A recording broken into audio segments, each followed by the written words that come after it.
So over to you, Dennis and Jade, for you to introduce yourselves and present first. Thank you very much indeed.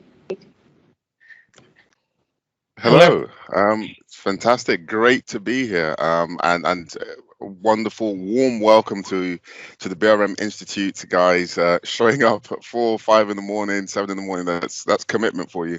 Dennis and I are going to be presenting on the BRMP kind of skills, so BRM skills and the attributes that we need in terms of bringing new people into the organization, mentoring them to become successful BRMs. And so we just want to take a little bit of time and walk through what that experience has looked like for us. So we'll do a little bit of an introduction. Shortly, we will hear from some executives, from those who pay our wages, I guess, as to what their views are on what the role should look like and the skills and attributes that they're looking for. We'll then talk about some of those skills, some of those attributes, and then moving to mentoring, because that's a big part of the role, particularly as it's not, it's still a growing profession over here in the UK, and so there is that requirement to walk people through how we become a successful BRM and what skills that we need to do that. And then we'll wrap up with a little bit of a summary, and then at the end we'll have some questions. So we're just going to go over into introducing ourselves. I think I'll hand over to Dennis now. Hi everyone, my name's Dennis Defteros. I'm an IT business partner at Bausch & Lomb, representing the UK and Ireland, Nordics and Iberia. I've been there a couple of years, but I actually started my journey off as working as an accountant many years ago, as you can see from the slide there. I worked in a variety of financial institutions and found that over time I was getting involved in a lot of IT sort of projects, and was actually quite enjoying them. And anyone who's actually twigged, 2000 was way back then when we had the Y2K problem, and it was quite an exciting time for IT. So I decided to make the jump from finance into IT, did a master's in information systems, and got a role at a music company, which was really quite fun, and then a serviced office provider, MWB, which saw me progress from being a systems admin type person to a trainer, to a project manager, to business systems manager. And that gave me kind of a background that JLL was looking for as a business partner. They were actually looking for a project manager initially. But they started to build up the business partnering role with the business technology solutions team. And so began a 5-year journey there where we were very reactive to supporting what the business wanted, to finally ending up as supportive. So it was quite a big strategic change over those 5 years. Then I moved over to Bausch & Lomb, which has been a really interesting journey for me, going into a whole new industry. No background in it at all, in healthcare, quite a few challenges with the medical requirements, totally new to me, but I had a transferable skill set, and that's the big thing with business relationship managers and business partners. Those skill sets are transferable. And we're going to talk a bit about that today, but first let's talk a bit more about Jade. Yeah, thank you. So as you can see on the slide, well, it's not moved for me on my screen, but if it's moved for everyone else, then that's fine. I actually like Dennis, and this was not we hadn't conspired to do this, but I started from in an accountancy role as well. So I started as a management accountant many years ago, worked for BDAS and PwC, and then moved into KPMG. I subsequently moved into an IT role as a business analyst, as I was thinking about transitioning in my career into my late 30s. And if I had known that the BRM role had existed, I think I probably would have made that jump a lot earlier. I did study business information systems and IT at university. So obviously my mind was already geared towards how does technology work within a business context. And I know that we have, BRMs in different fields, in finance, in HR. I had that mind around how does technology support the strategic objectives of a business. But following my graduation, there weren't really any, there was no career path in that direction. The role just simply didn't exist. Eventually, I got to the point where I'd had enough of accounting, and KPMG liked me enough to help me to move into IT. And at that point, there was a consultation around what does the IT department need to do to improve, and so the BRM function was one that was recommended by some consultants. I was amongst one of the first BRMs brought in with the view to hiring others coming in. And as Dennis said, there were some transferable skills that I hadn't realized as a management accountant that really do transfer over into the BRM space. And it's been a fantastic journey. It's been a fantastic journey. One of my old directors said to me that I found my calling with respect to my professional life, and so I'm just really excited to be here and to really talk about how we look at the skills that are required, how we identify those individuals, because not everybody comes through the pathway of an IT background. Certainly, I didn't, as I've just shared, and so as Dennis has just shared as well.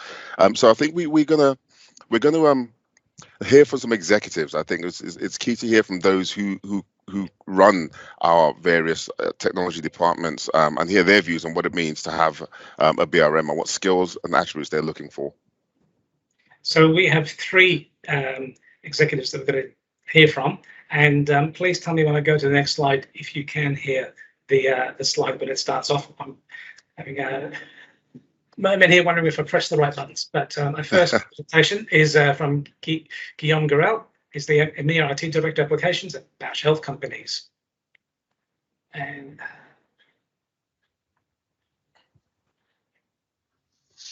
hello, everybody. My name is Guillaume Garel. I am IT Director for Applications on the EMEA region in a company named Bausch Health Companies, healthcare domain. I will tell you about my experience in recruiting, managing business partners, and also my views on this role. So I have contributed to recruit externally or by internal promotion a number of business partners in this company. We currently have a network of 15 IT business partners covering the EMEA region. It's a very crucial and centric role in our organization. We consider the IT business partners as the two ways channels, let's say contact points between business stakeholders, local business organizations in particular, and the IT teams. They are really key elements to bring the voice, let's say, of business expectations and strategies in discussions about IT strategy, IT prioritization, and so on. But also on the other hand, they are the voice of IT to business management teams, especially local teams, on the key elements in explaining on making understandable our IT strategy in an international company. Key skills that we search for such a role. The first I would mention is this certain, let's say, seniority and experience with understanding on management of business processes. Implicitly, an IT business partner needs to be able to contribute to exchanges that are very business oriented. There is a piece of proactivity that we search in this role, which means being part of discussions that are really understanding about the business strategies, on expectations, on bringing proactively proposals in terms of ways where technology or applications can support. Also, on the other hand, being part of those business discussions to identify how, if there are requirements that are expressed, how IT in general, and not only applications, it should also cover technology understanding, can provide the right solutions.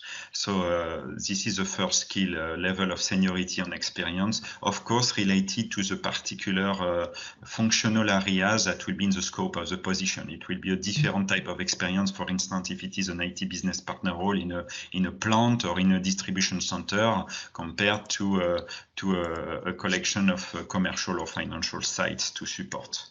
Another key skill, of course, that relates to this role is the right level of explanation, right level of detail, and making technology on IT aspects understandable, which is not always easy.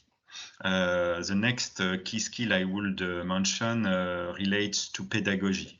Very often, you know, discussing some business requirements and having in mind an IT strategy with some standardization aspects, common solutions, standard solutions in particular, will bring to finding the right compromise. So it is rare that we can cover, you know, fully the expectations. We will find the compromise, focusing on the key elements of requirements. So this is this, you know, pedagogy and the ability to drive a conversation to the right elements of requirement, understanding the what I usually call the business value of the various elements of requirements that are discussed or strategies that is discussed, and then being able to link that with the right element of solutions in realistic, you know, solutions. A business partner does not need to be expert on any particular IT area, but he needs to have a very wide understanding of IT technology and applications, and he needs also, or she needs to be also very well aware of trends on how, you know, all those modern elements of IT solutions that are evolving so fast. So these are, to me, the key elements for a good business partner. I hope this is useful to you. Thank you. Thank you, Guillaume. Yes, definitely some useful and definitely some very good points there. And we'll pick up on some of those in a second when we hear from our next guest. Mary O'Callaghan, Director of Technology from the British Heart Foundation. Hello. My name's Mary O'Callaghan, and I'm the Director of Technology Engagement at the British Heart Foundation. Our vision is to beat heartbreak forever, and we are the largest single funder of research into heart and circulatory disease in the UK, so it's a really important place to work. As the Director of Technology Engagement, it's my privilege to bring together the Technology Directorate and our other business colleagues to work together to maximise the value and the impact of our investment in technology and make sure that every pound really does deliver. Our business relationship managers are key to that. When I'm recruiting business relationship managers, I'm looking for people who can inspire trust across diverse teams and across all kinds of people, and who can find a way to bring them together to help to shape how technology can help create value for our organisation. I'm looking for people who can see the bigger picture, not just thinking about the next project or even the next two projects, but someone who's looking ahead to what will bring long-term value for the organisation and really deliver the best outcomes for the people that we help and support. I'm also looking for people who can get things done, not necessarily that they do everything themselves, but that they can form the right relationships and be the right kind of influencer to make sure that what needs to happen happens. I actually think that it's one of the most important jobs in technology and in the organisation as a whole, and I'm really pleased that the British Heart Foundation is continuing to support having these roles and genuinely can see where we are adding value and making a difference. So I wish you the very best of luck, and who knows, maybe we'll get to meet one day. Thank you, Mary. Thank you, Stuart. So three great views from three great people there, and lots of common points. Now on to Stuart Walters, Chief Information Officer of BDO UK. Just a warning to anybody listening on headphones, this may be a little bit loud, so just you might want to turn your headphones down possibly. Hello, I'm Stuart Walters. I'm the current CIO for BDO UK, and that responsibility for everything operational IT and digital products and innovation across the BDO UK network.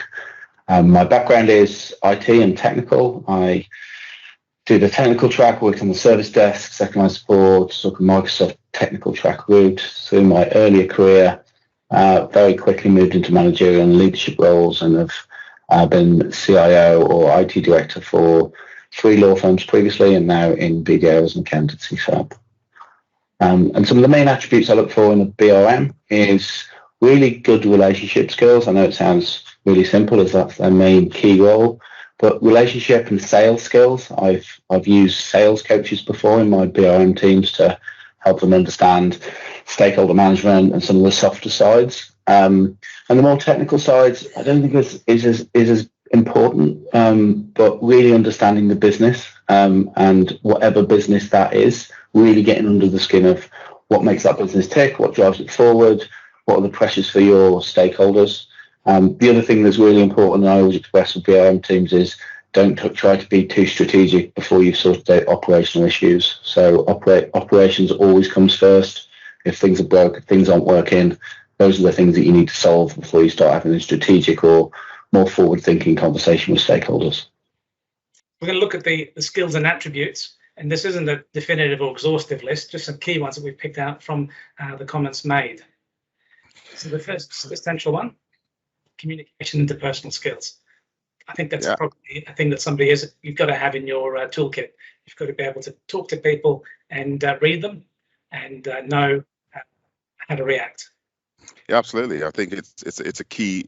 Communication skills is absolutely key, because there are times when, as a BRM, you have to deliver a not so positive message, i.e. we can't do X, Y, and Z because there's no budget available. Well, how do we handle those conversations? How do we communicate with our stakeholders so that the message lands with them? And it's not always a positive message. I mean, there are aspects that are positive. Yes, we will do your projects. Yes, we can get this done a little bit quicker, which is not very often, but we have to be able to communicate at the right level to the right individual. So are we talking to the exec level? How do we communicate at that point? Are we talking to the people on the ground? How do we communicate with them? It's a different communication style. So you need people that can cross all levels and all grades within an organization. And of course, interpersonal skills are fundamental to this. You know, I guess the main key point within the BRM role is, you know, it's a business relationship management, and central to that is relationships. So if you can't develop relationships fairly quickly,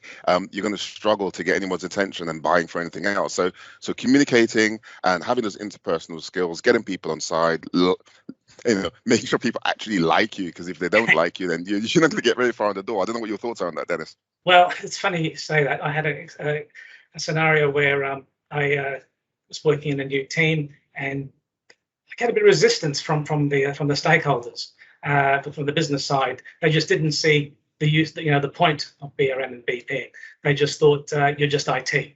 And eventually, I chipped away at this guy. I got to know him better. Broke down the barriers. You know, he saw that I understood the business because I was picking things up. I was inquiring about things, learning what was going on. There was a boundary that I did overstep once, though. It was in JLL, in the building industry. All our buildings had nicknames, and I found out the name of one of them, and I just happened to mention it to him. I didn't realize this was a nickname that he didn't particularly like for this particular building. So, you know, and he became a little bit frosty towards me after that, and I had to sort of build that relationship up slowly again.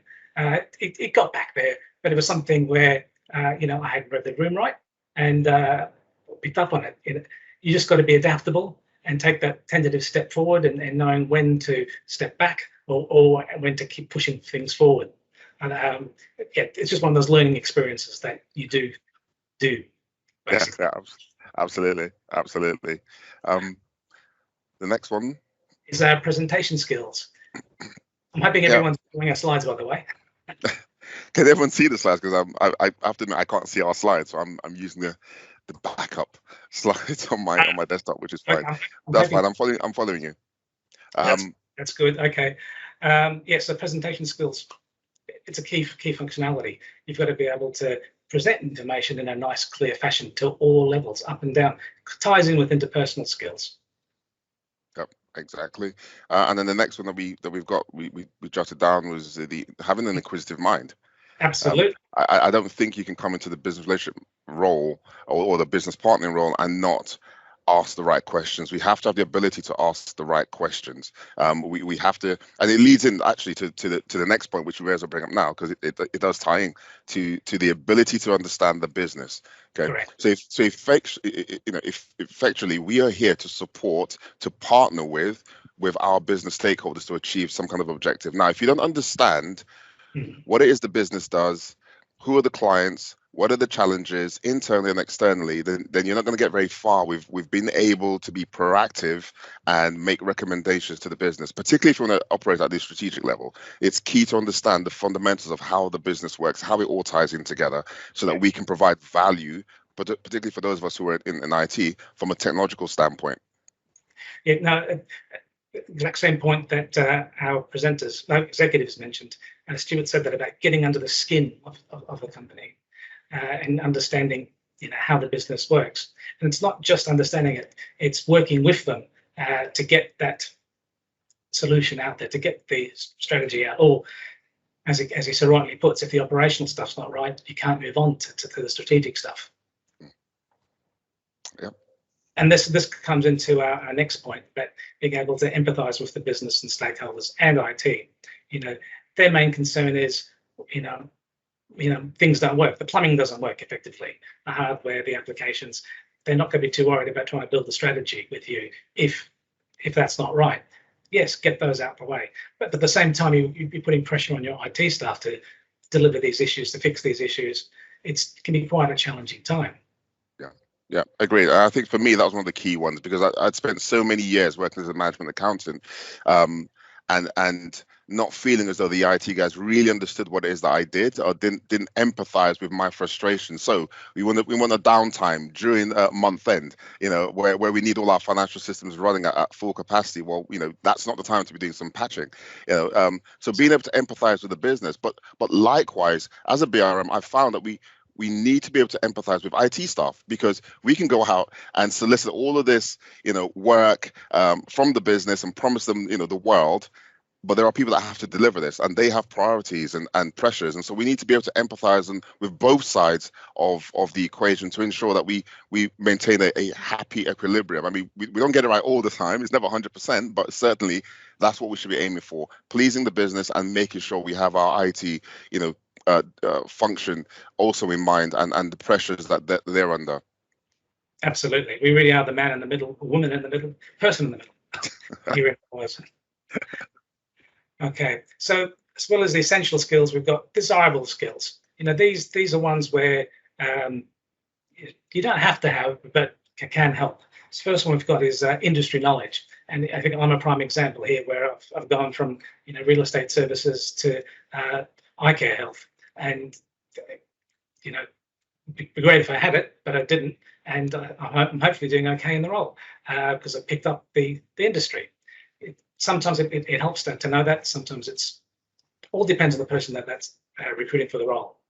Yeah, exactly. I think when we talk about industry knowledge, I think some level of knowledge is great, and I think when we bring up the next point, I think certainly you have to have possibly maybe one of either. So you either have to have some kind of industry knowledge or maybe some technical expertise, right? But you don't have to, because you can have people coming from a completely different environment, a different field, with the crossover skills that are required, so the communication skills, interpersonal skills, presentation, etc., and bring them over into a different industry, and they can apply it in that industry. Again, you heard Stuart say on the video that the technical expertise is not a requirement. I certainly didn't have it when I moved into the role, but what they found when I went to my first BRM role was that I'd been engaging and liaising and communicating and partnering with partners in a law firm for 11 years. So I was used to communicating at that level. I was used to communicating with the people on the ground. I was used to presenting and doing these things to support and to partner with our partners to ensure that we achieve the organizational goals. So you can always have somebody coming without the industry knowledge or without technical expertise, but we can build them up in that as it goes along. Absolutely. I mean, again, I'm an example here. I'm looking after a PeopleSoft system. As part of my role, I had no prior knowledge. I've used ERPs before, and that gave me the framework to understand how this operates. And of course, I don't actually do any of the SQL or the coding or anything like that. Pass it out to the team to do, or get them to do it. Don't pass it down. That's not me. I'm not going to take any credit for their work. And that's where sort of qualifications come into it. Sometimes it's right to have the right sort of piece of paper. Other times, maybe not. I'm going to talk about undergraduate degrees here. You don't need to have you don't necessarily need to have the right undergraduate degree to get into this sort of role. I think people could have come from many different backgrounds to move into becoming a business partner or BRM. But it's more the core skill set that you've got from that degree. Is it transferable? Can it come up? Can you use it or enhance on it and build on it into the BP and BRM role? Jay, I think you're going to talk about other points. Yeah, I think I agree. You certainly don't have to have some of those qualifications to build up within the role, as long as you have the right structures around you to help you develop. But I do find that the BRMP, CBRM, and those formal professional qualifications allow a team, once they're established, to have a common language, and so everyone knows and understands what it is the role is supposed to be doing, and how we engage and how we speak to our business partners and how we engage with them. So we're all starting from the same base. So I find you may not have it when you come into the role. Certainly, I didn't have the BRMP qualification, but once we'd set up and established the BRM function, we were then all went ahead and did the qualification. So we sang from the same hymn sheet. So I would say you don't have to have it, but once you're in the team, it's definitely useful to make sure the team is together. What about for somebody who may be curious to become a BRM and BP? Would you recommend that they do a course like that to get into it? Yeah, absolutely. Like I said, it's a standard language. It's a way of understanding what the role is, because there are lots of people who think they are BRMs but don't really understand the role, or BPs and don't really understand the role. So what better way to have that foundational knowledge and understanding of what the role is than to do the BRMP or CBRM course, or if you're a superstar like Jeremy, you're an MBRM, so that's what we're all aspiring to. Jeremy, he's our hero, right? Not sure if I could cope with all that study, but congratulations, Jeremy. Okay, but as part of that, overall work experience is important. I don't think this is a role that you could come straight from high school or university straight into. I think you need to have a bit of background, bit of life experience before sort of applying for it. It's really interesting, actually. In preparation for the talk, I did a little bit of research trying to find out how many numbers of BRMs we have, or BPs we have in the UK, and I found on the recruitment website in the US, so these are US numbers, but I think it was around 2019, 2020, they had something like 18,000 BRMs. That number may have gone up, and it may have been that was looking purely at business relationship managers, so not business engagement managers or business partners. So that number may be inflated. I don't know, or conservative rather. I'm not sure. But what they did say was I found really interesting, was that the average age of the business relationship manager was around 44, which lends itself again to that comment where it says your overall experience is important. So it might be that what we're saying in terms of the people who hire, and it's not ageism, it's just that there is some experience that they can bring into that role. So whilst it's not essential to have industry knowledge and technical experience or qualifications, but you must have some kind of life and working experience to be able to offer something in the role. Absolutely. And I think a good way to tie this all up and to demonstrate this was I've interviewed quite a number of BRMs over my role, over my time, and I remember in one case a CV landed on my desk, and it was a young guy. He was probably about 26 at the time, and he had no technical background, no industry knowledge. In fact, he came from HR, or recruitment rather, sorry. But what he had done is he had gone into a different region of the UK, established essentially a franchise of the recruitment company that he worked for, was interviewing and recruiting senior people. And my first thought when I saw his CV was, he has no experience in this area, I'm just going to dismiss it. But because it was an internal recommendation, I kind of got the message, well, we should have a look at the guy. So brought him into the room, and honestly, if I had gone by my initial reaction to his CV, I would have lost out on a gem. He came in, he had the confidence to engage. He obviously had some entrepreneurial skills, which you do need. I know we haven't mentioned it explicitly in our key skills, but being able to spot an opportunity and then to reap some kind of benefit and reward from that opportunity. So he's able to do that. He was able to understand the way an accounting firm works really quickly, and so we brought him in, and he'd be certainly one of the best. I mean, it was a junior BRM role, but he certainly was one of the best junior BRMs that we brought in, and yet he had neither industry nor technical expertise. So again, we don't want to put people in the box. We want to make sure that we look at those skills and attributes that people have. Absolutely. There's no point in discounting somebody if you think they've got an opportunity there, or there's a chance they could succeed in the role. And it's great that you took that on board and took them on. Yeah. Brilliant. Okay. So looking at everything we've spoken about, and talking about hiring, we looked at some job specs out here, and just to see what people are asking for when they're looking at for BRM or a business partner. So I've just highlighted a few little points here. This one here talking about advising leadership, continual improvements. You've got someone that wants a linchpin between business and technology, trusted advisors and strategic initiatives. And then we've got, again, strategic interface, proactively share knowledge. And that's an important part of the role, because you are disseminating information between IT and the business backwards and forwards through your meetings with the business stakeholders. And we've got sort of like strong collaboration and teamwork, setting expectations, conflict resolution is something we haven't mentioned, and I think that's probably something that people don't want to talk about, because people want to avoid conflict, but it's part of the job. And then, of course, the communication skills, being able to write, speak, and present. And next one, building long-term partnership relationships, being proactive, results-driven, quite standard. And there's the point here about able to identify, engage, and develop new partners. They're probably talking about external partners or business relationships with external parties, but we're actually going to segue into talking about developing new partners internally, business partners and relationship managers. We're moving on to mentoring. Got this lovely little quote here: the great good you can do for another is not just to share your riches, but to reveal to him as his own.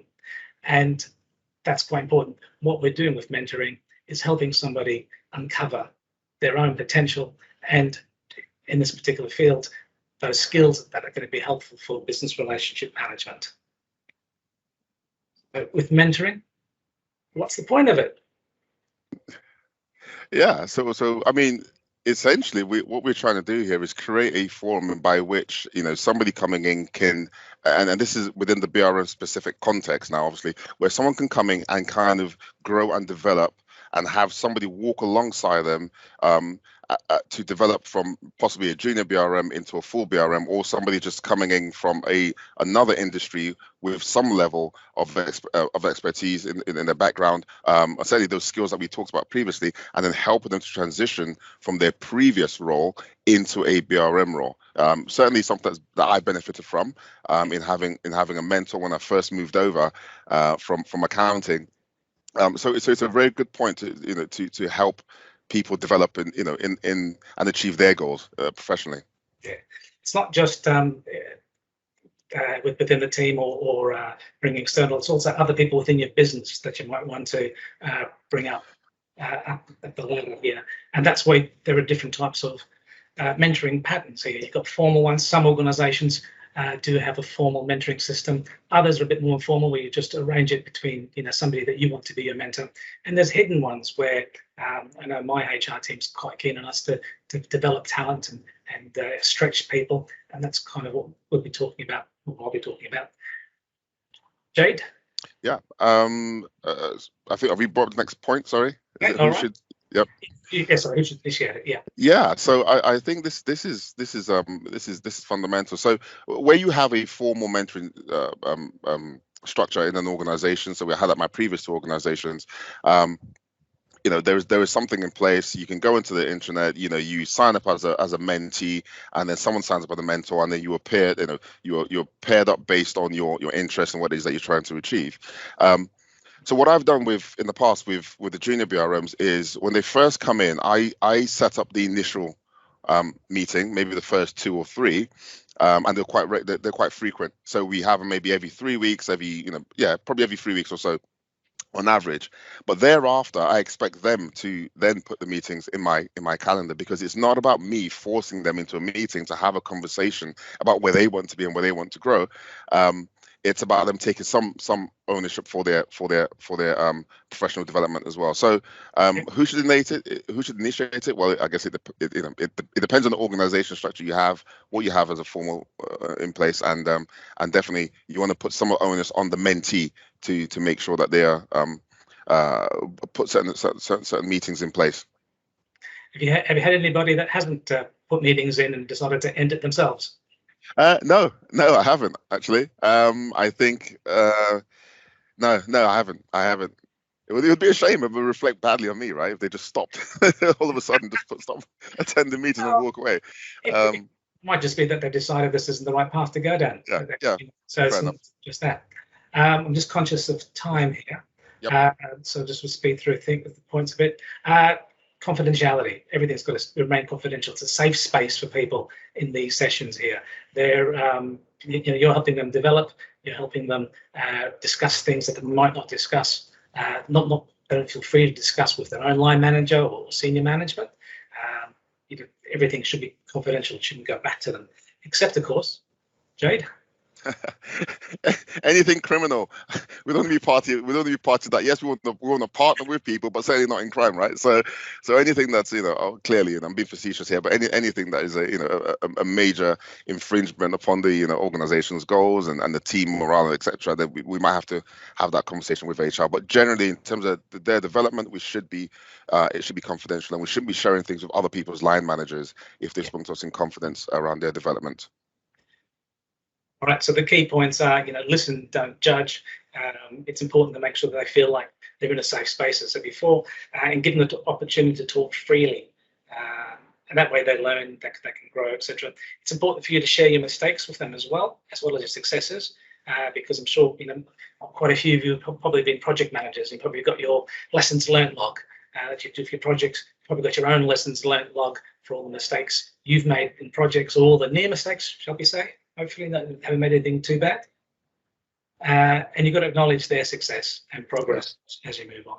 I think that's a key one in terms of people coming, maybe not necessarily having the confidence when they first step in, because it's a new environment, it's a new industry. So making sure you point out to them where they have been successful in small tasks, and build up their confidence. I think that's a key one. Absolutely. And while you build their confidence up, you're helping them stretch. And that's where you guide them through to new places, new thoughts. And hopefully they'll grow, and what you've done has been a benefit to them all. Okay, so summing up, primarily focus should be on the soft skills. You've got a whole toolkit of them to use, enhance them, build on them, and use them at your leisure. Commit to really learning and understanding what your organisation needs, and this is where I think in the videos they mentioned about being the glue, pedagogue, working together to come up with solutions as a joint team, not just you on your own or the business coming to you with an issue. Come together and have a great solution.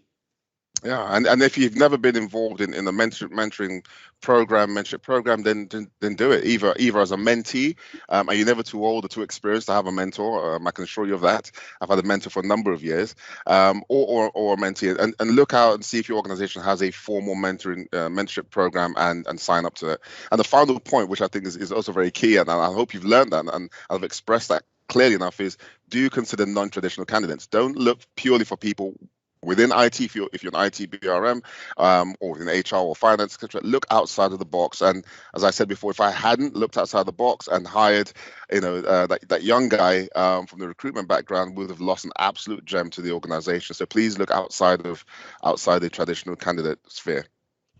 Excellent, thank you. I'm not sure how much time we have left for questions, but if you do have any, I'm just going to close the slide down because I can't see anything back here. Hey, there you are. Hello.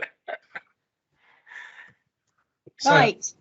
So we have got a few questions coming through here, Dennis. I think we've got 5 minutes for that quick Q&A here. So Tom Cruise has asked, it would be interesting to know where the BRM BP role reports into different organisations, to director level, CIO or other manager, etc. So I can take that one if you don't mind, Dennis. It varies depending on which organization which you're in. So you can report to the head of IT, you can report to the IT director, you can report to the CIO. It really depends on the structure of the organization. And I think it's one of those things that isn't clearly, I know we talk about it in BRMP and CBRM, but in terms of an organizational application, I think it's still something that needs to be embedded within the culture of an organization as to where BRM should be sitting. Bearing in mind also, you're coming sometimes at strategic level, which maybe lends itself to maybe a CIO or to an IT director. Sometimes you're coming as a tactical BRM, and so therefore maybe you sit under a head of IT or something. But yeah, any thoughts on that, Dennis? No, I totally agree with you. Organizations are different sizes of organizations are going to have different needs. And I think that's kind of represented by the people who joined us here today. The more complex your organization is, the different levels you're going to sit at. If it's a small organization, you could be reporting, you could be a multiple CIO business partner role, as we've seen in places. So yeah, totally agree. Brilliant. Thank you very much indeed. Let me just get these questions up in front of me. We've also got also a quick message in the chat. Can we stop sharing the screen so that we can see Dennis and Jade in their full glory, please? My camera's not working, so you lucky lot, you don't get to see me at the moment. So what skill has helped you the most in building a strong relationship with your partners? Listening, I think that's probably the most crucial one for me. Listening, understanding them. Then it goes back to the empathizing with them, yep. Understanding the business. So it's kind of a whole stream there. But I think listening is the first one. Don't come in bombastic into an organization with saying, I know what the solution is here for you.